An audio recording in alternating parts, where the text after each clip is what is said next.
blir bra. Jag fick till och med kan ha mitt vinglas här, det går bra.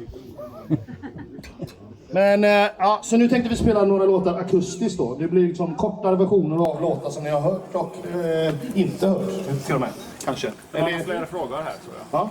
Det var bara jag som har tänkt på en sak. Ja? När jag lyssnat på era låtar genom åren så tänkte jag att du använder ofta ordet silence. Väldigt ofta. Det är för att det aldrig är tyst i mitt huvud. Det är någonting jag tänkte på det du sa innan om er familj. Eller lite grej. Ja, nej men det är därför. Det är en sak som jag eftersöker väldigt mycket. Jag har till och med ett band som heter Silent Skies. Det har inte hjälpt heller. Så att, det betyder något för dig, eller det är något för dig. ja, men det är det liksom. Att det är aldrig tyst i huvudet liksom. Det är både gott och ont. Det gör ju att man skriver mycket musik givetvis. Men det gör också att det är jävligt svårt att sova. Så att, ja. Hej! Jag tittar inte åt höger så ofta. Ja, flera frågor? Ja.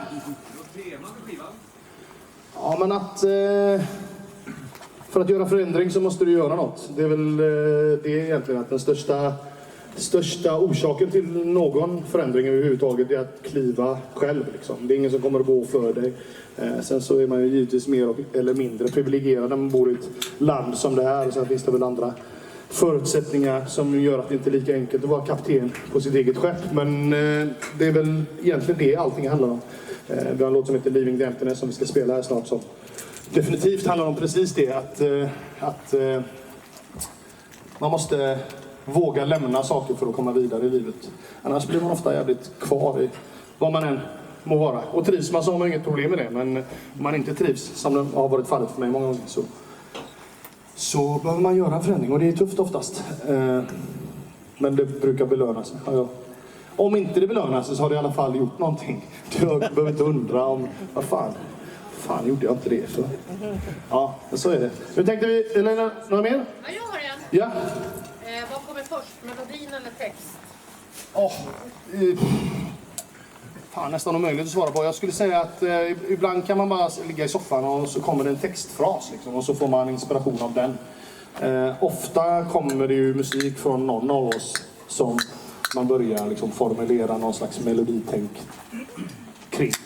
Så att det är både och. Faktiskt. Ja. Var det någon låt som nästan inte kom med på skivan? Ja, det är väl 2 som inte kom med på skivan till och med. Som är med på någon dubbel... Alltså så här var det. Vi hade en låt som heter Oxygen som vi har släppt. Som vi släppte när vi var på turné med Katatonia. För att vi kände att vi behövde få ut någonting. Men om vi hade satt den på plattan så hade ni behövt pröjsa för en dubbelvinyl. För att det går inte att ha så många låtar på skivan. Så tänkte vi då släpper vi den för sig själv. Och sen kan man köpa en dubbelvinyl sen. Och då har man i alla fall valt det priset själv. Men, så det är därför den inte är med på skivan. Vad frågar du förresten? Jag ska bara sälja grejer där bara. Och den finns bara här. Men om det var någon låt som typ nästan... Alltså, ja, men alltså 50 låtar som inte har kommit med, skulle jag säga. Alltså, men idéer. Johan Nyman här är kanske den mest produktiva människan jag känner, fast han vill inte erkänna det liksom. Så när vi skrev förra skivan så... Ja, så är det ju. När vi skrev förra skivan så hade han skickat in så här 30 låtidéer och så gick jag igenom dem och vi gick igenom dem. Vi gjorde liksom grunder till de låtarna och sen så sa jag till Johan efter ett tag att ja, men det är bra, nu har du inget mer eller? Jo, jag har lite mer som jag tycker är bra. Fan. Och sen skickade han 25 låtar till. Och ingen av de första låtarna som han hade skickat kom med på plattan. Så han må vara produktiv, Johan, men han är också helt sämst på att bedöma vad som är bäst.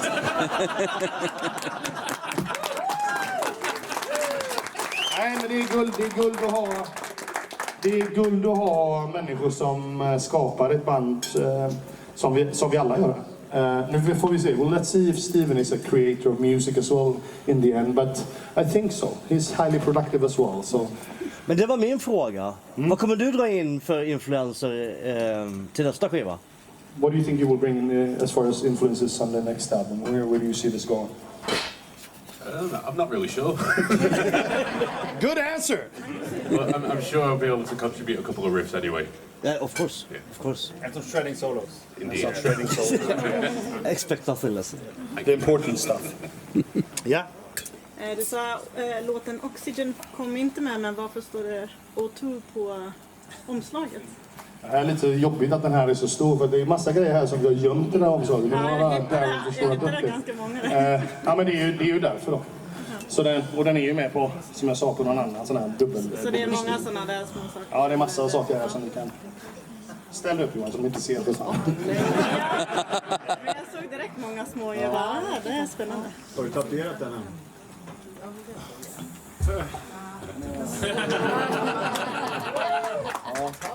Gör inte det, kan jag säga. Fy fan. Ja. Ja, det är bland det värsta. Det skulle jag inte rekommendera någon som... är det någon som har testat att tatuera ryggen? Ja, det är väl några hårda jävlar som inte tyckte det var tufft. Tyckte inte det var ett dugg tufft, eller hur? Nej. Nej, exakt! Jag visste det. Vilket jävla svin. Det finns värre. Ja, nej, det var lugnt. Jag läste Allers och... Nej, det värsta jag gjort i hela mitt liv. Nej, jag satte den här. Ja, det funkar ju. Det känns Det inget. är enkelt. Vad är största utmaningen med att byta ut 2 medlemmar? Att lära känna nya människor, tror jag, är att leva med någon så tätt som man gör i en turnébuss. Så behöver man ha människor som antingen har gjort det mycket tidigare. Simon, trots sin unga ålder, han förstår också, fast han är från Norge. Ja, jätteung. Han är jätteung. Ja, man är ju hälften så ung som dig, för fan. Har ändå turnerat massor.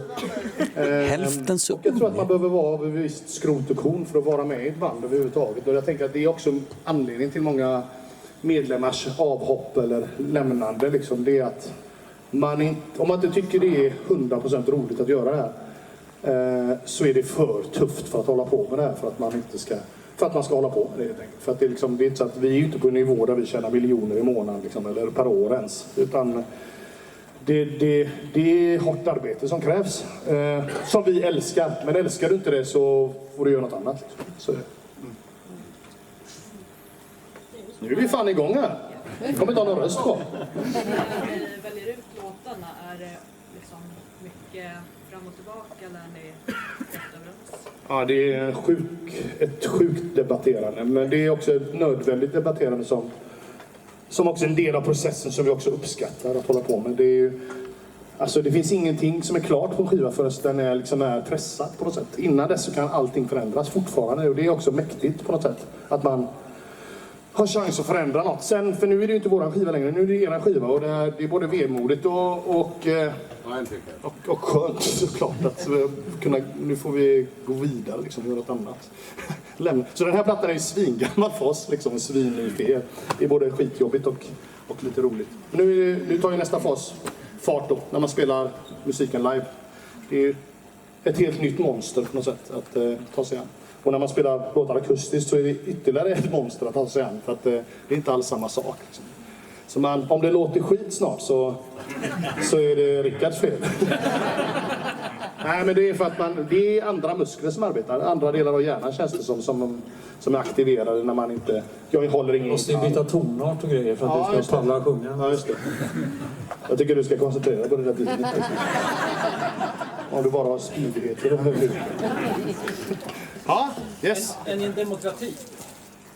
Ja, det jag kan ju svara ja, men du kan ju fråga då. Ja, vill jag säga. Ja, och det var väl också, det kan man väl säga om Henriks avhopp, att vi är 5 stycken i ett band som... Om man har en målarfirma ihop så behöver man ju måla liksom allihop. En kan ju inte vara hemma bara. Ah! Ja. Detta om detta. Ja. Hur mycket kommer Simon fram i den här nya plattan? Hur mycket är det gamla? Ja, herregud, jag tycker det är så påtagligt att han kommer fram. Det är det som är så roligt för oss nu, för att vi tar ju honom, så han har ju varit med i 2 år nu liksom, men att ni får höra en fantastisk trummis på skiva, det är ju liksom...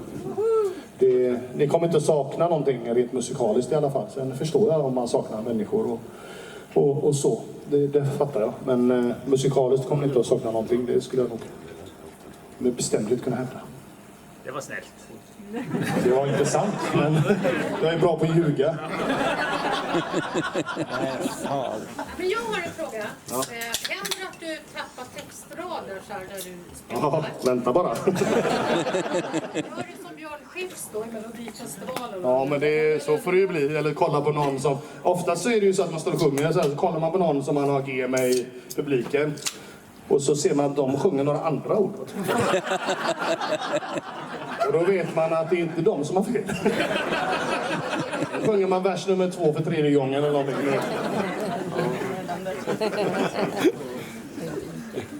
Var får ni inspirationen ifrån? Floskelsvar. Livet liksom. Vi skriver ju inte om drakar och demoner. Det finns folk som har fightats med sånt. Jag har inte gjort det, så ja, det kommer mig... Alltså det blir svårt för mig att skriva en sak som inte är riktigt, tror jag.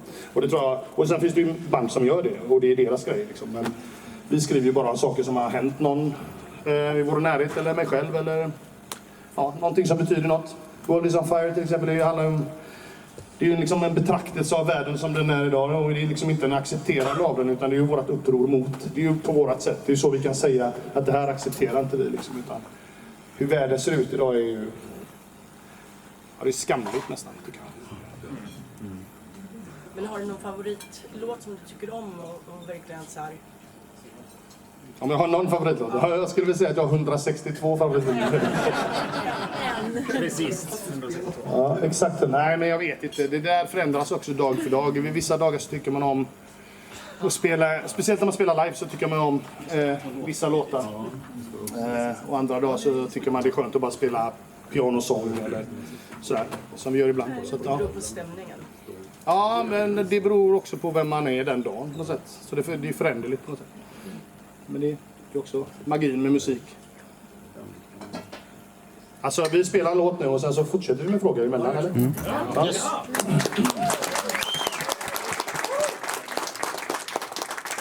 Och nu kommer en sån där moment. Jag har spelat den här låten 1000 gånger. Och nu kommer jag inte ihåg första texten. Men vi får la se. Den låten heter Falling from the Sun. Så då kan ju någon vara snäll och vara sån här sufflör, heter det va? Det blir du, Mats. Ja, kom igen. Ja, den går så här. Jag pumpar den. 1, 2, 3, 1. Man kan klappa händerna, då blir det lite roligare.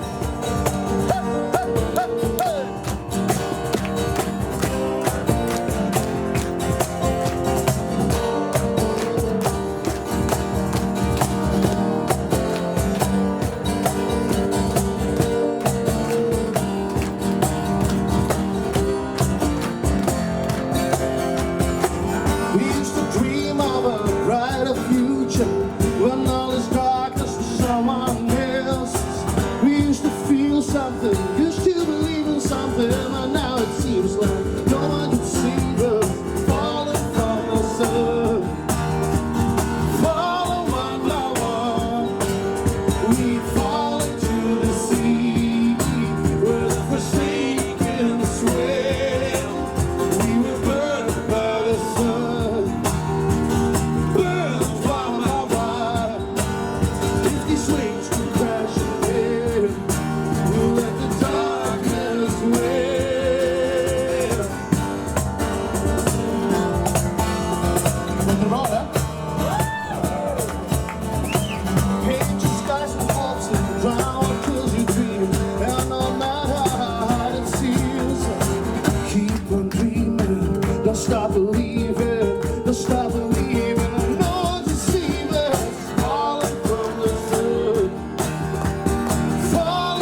Men den här låten handlar ju exakt om det här vi snackade om.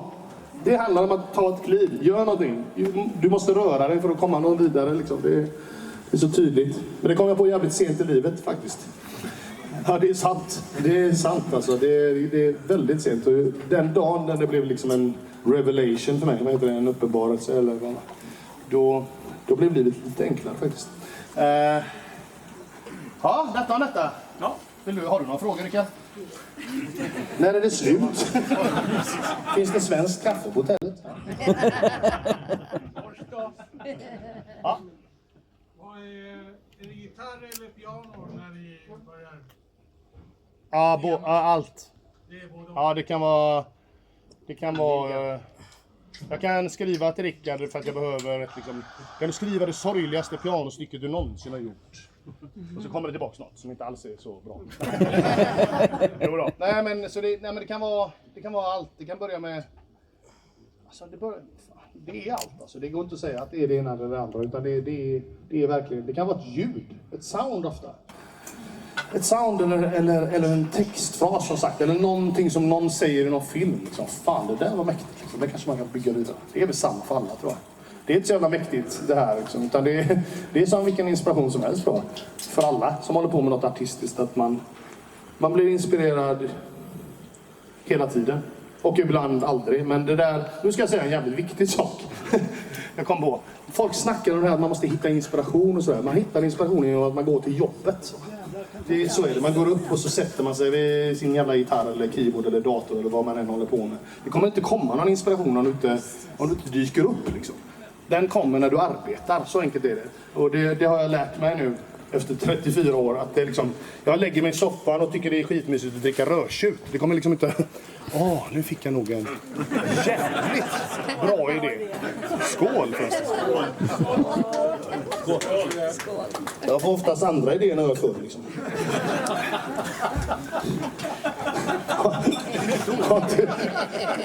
Ofta jävligt dåliga idéer. Ja, ska vi ta en låt? Ja, det gör vi. Från Escape of... Nej, vad heter den? Heartless Portrait.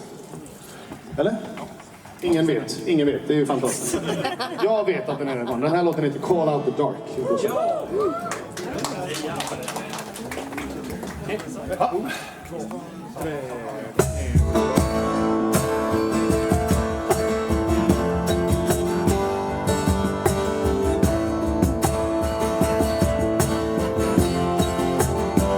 We chose the night to the left alone, 'cause our lives are alive.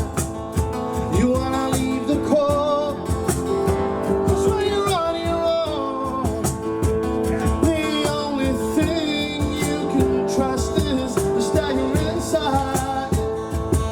And show you how to stay the same. You saw me feel it, so you know that we call out the door. We call out the door. Call out the door. We call out the door. I collide. I swim against the tide with no one to rely on. You say you're alone, 'cause when you're on your own, the only thing you can trust is that you're inside. We show you how to stay the same, and that you feel it like I feel it. Then I can show you I know the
Ja, det var ju kul. Frågor på den? Jag säger så Johan brukar säga. Frågor på det? Jag tänkte väl det. Ja. Åsikter om backing tracks? Vi kör ju backing tracks. Inga alls. Vi kör och vi hatar det. Nej, men alltså, vi skriver ju musik där det liksom kan vara stora arrangemang och körer och skit och alltså operakörer och sådär. Mycket mer kanske förr i tiden. Så kräver på något sätt att om man vill höra det från låten så behöver man ha det på tape som sa back in the day. Men nu är det ju något annat. Nu är det på en dator. Så jag har inga åsikter om det överhuvudtaget. Så länge alla spelar och sjunger Som står på scen? också, så att säga, så är ju det en del av produktionen. Precis som allt annat. Så att jag har inga tankar. Det är ju tråkigt däremot om någon ställer sig upp. Alltså, och jag tänker att så här event bevisar att man är musiker. Nu är det inga backing tracks, alltså, ni vet det. Ingen AI heller. Så att... Men jag fattar ju. Alltså man står ju själv ibland. Men ibland är det ofta så att man står och kollar på band som är otroligt duktiga. Och så tänker man så här, bra kan det inte vara. Och det gjorde jag med Def Leppard typ 86 eller 87. Vem fan kan det vara så här bra? Men det är ju så bra. De har ju bara repat liksom. Det är ju så. Det tyckte jag nu. Ja, vad bra. Bara tackar.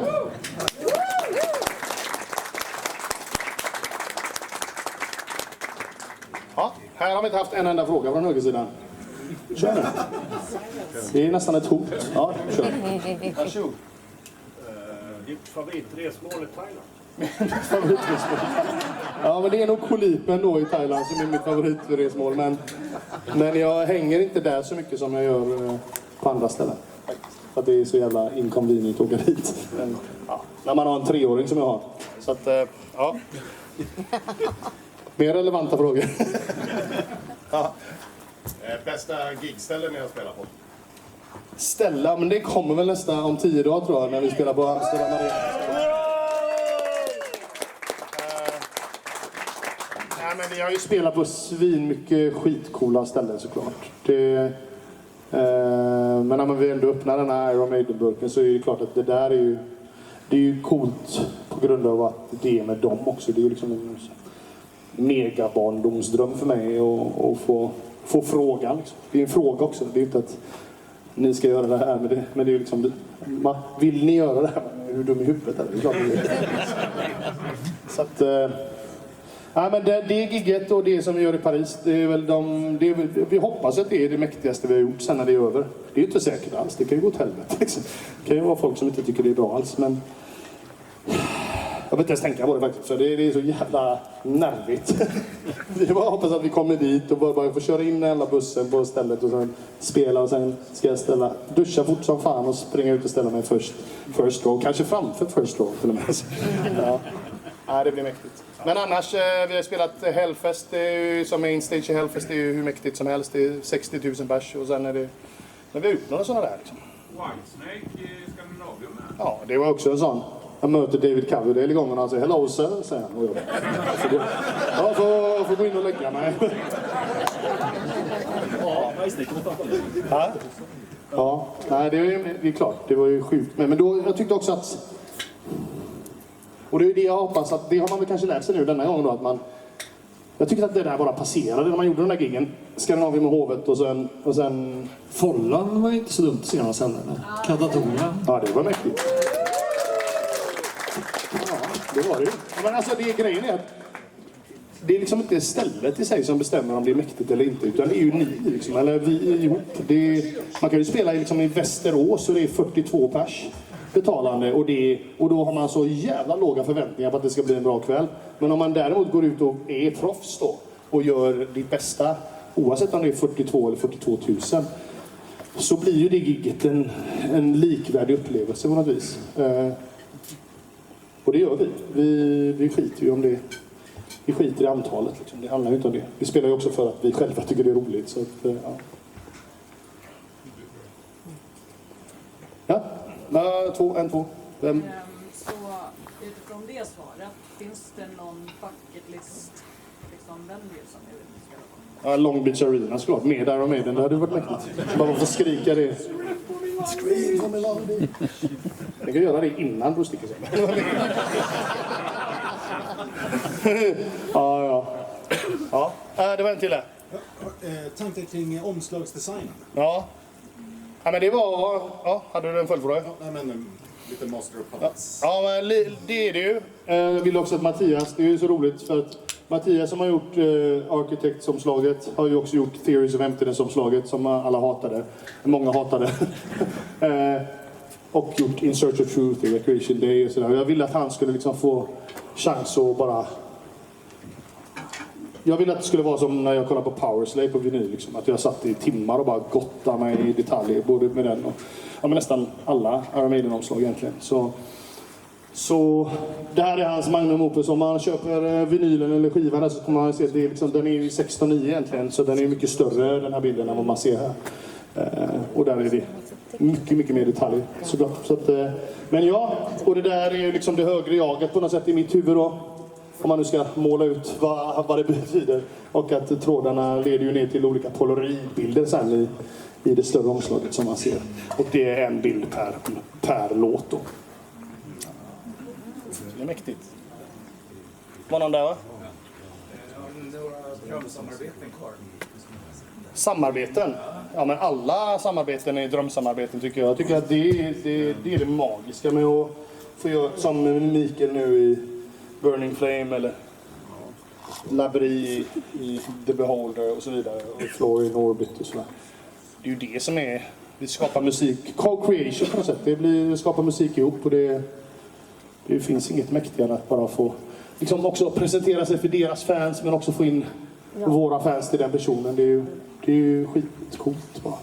Och att folk vill göra det såklart. Vi har ju fortfarande inte haft någon som har sagt nej så... Jo förresten. Eddie Meduza sa nej. Den frågan.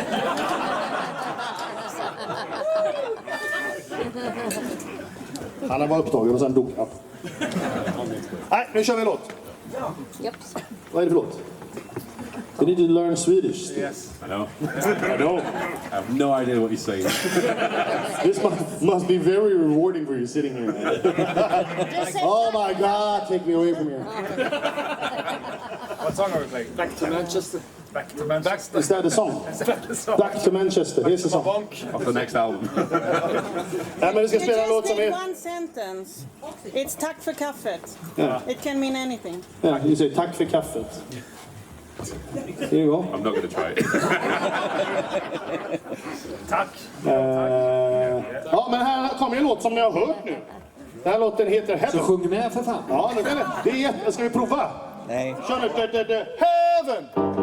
Heaven! Heaven! Show me! Ja, det går så ungefär. Ja, säg help me bara. Och kan ni inte sjunga så rör ni på munnen bara så kommer jag tro er. Ja, gå så här. 1, 2, 3.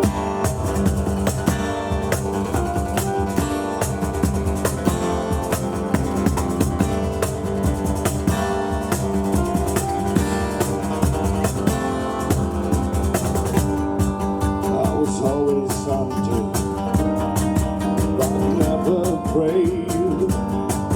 I was hiding in silences of grace, and now I'm hungry.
life that I cannot feel.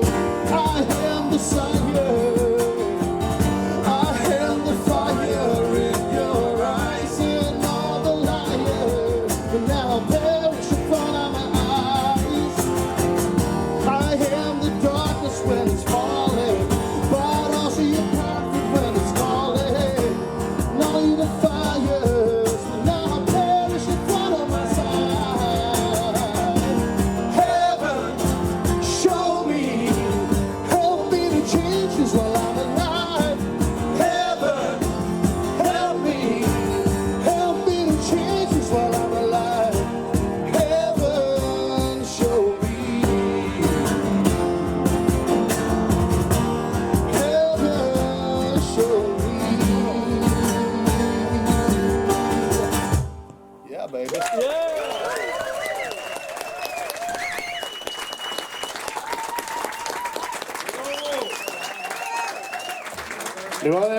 Det var det som var problemet på den här skivan. Om det var något som var det största problemet så var det på riktigt att välja låtar som skulle bli videos och singlar. Det låter ju som ett jävla lyxproblem.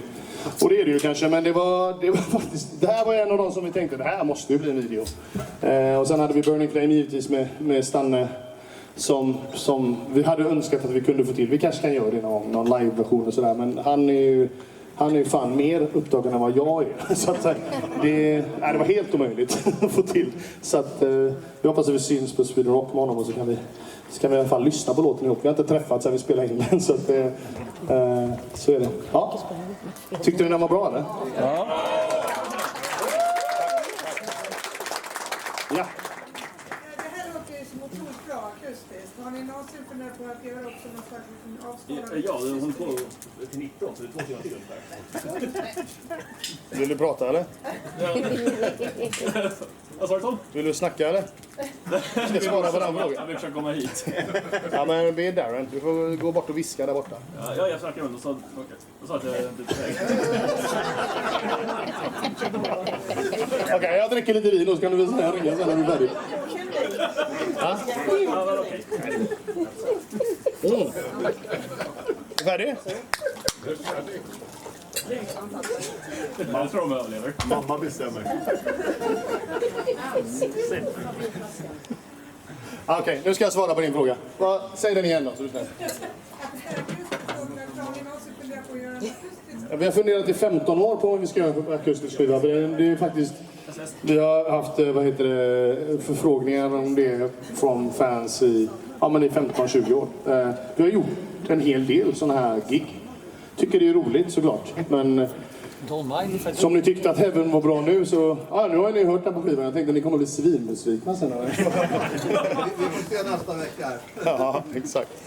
Nej, så det absolut har funnits tankar kring det och det kanske kommer någon gång.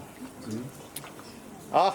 Här har vi Rickard Sanders storebror. Ja, låt höra. Jag ska ställa en fråga. Ja, ställ den till Rickard så du snäll.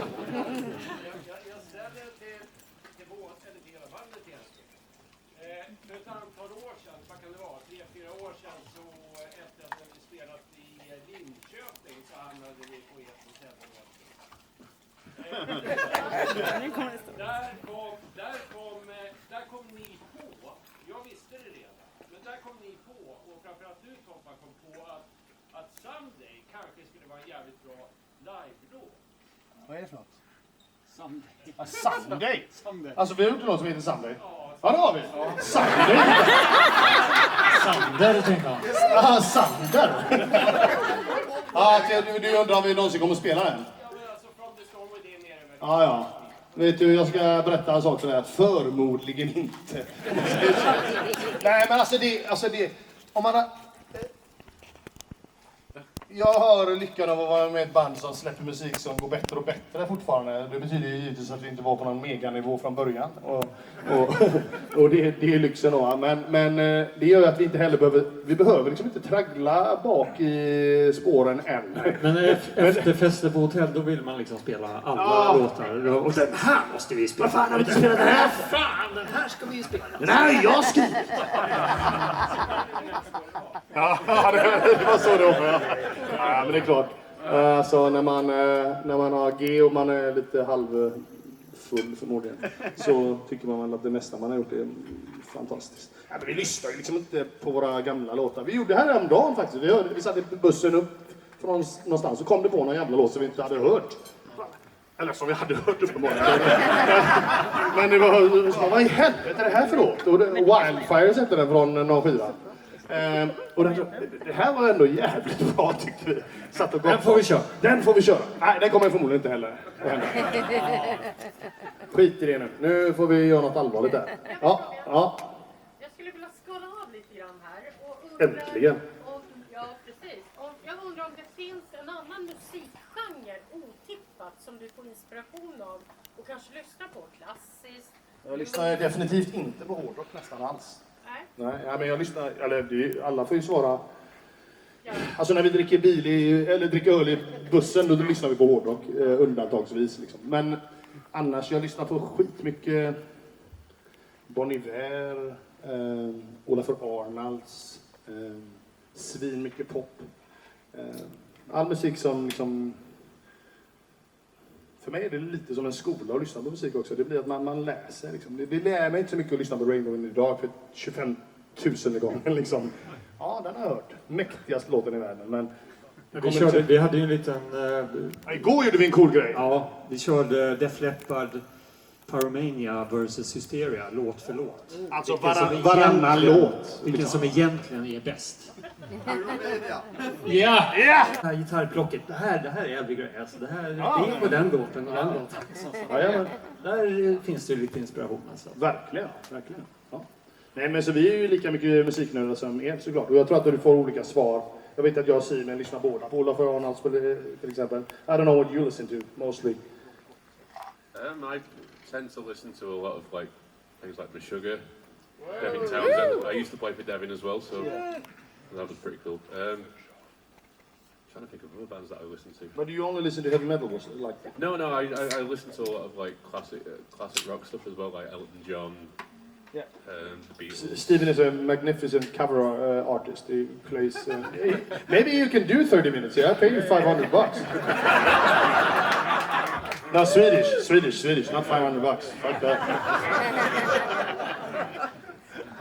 Mika, ja. Eran setlist. Hur kommer ni välja ut låtarna nu inför Europafestivalen och sådär? Jag har en önskan.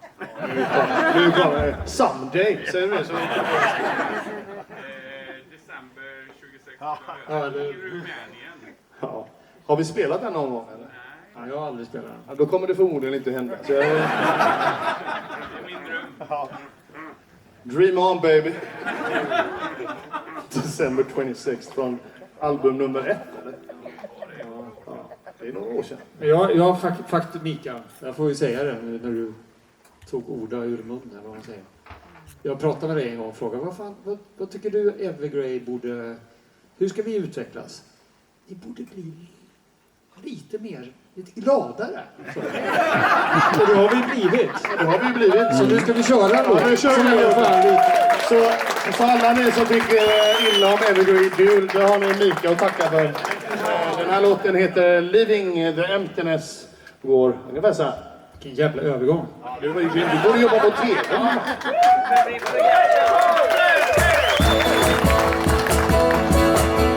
De som Spalarna på Hill Street, eller hur?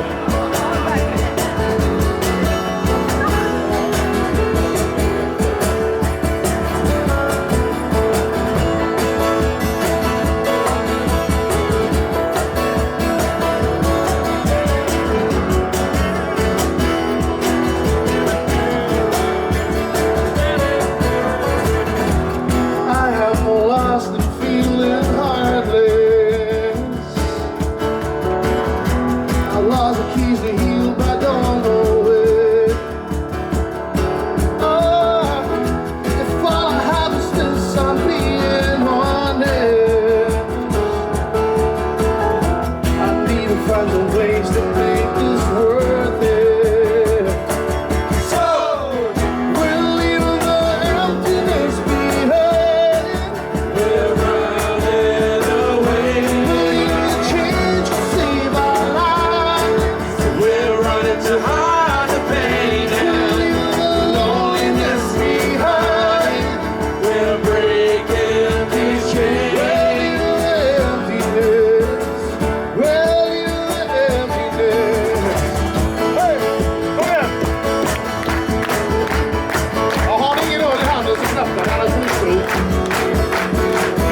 vara på rockklubb nu.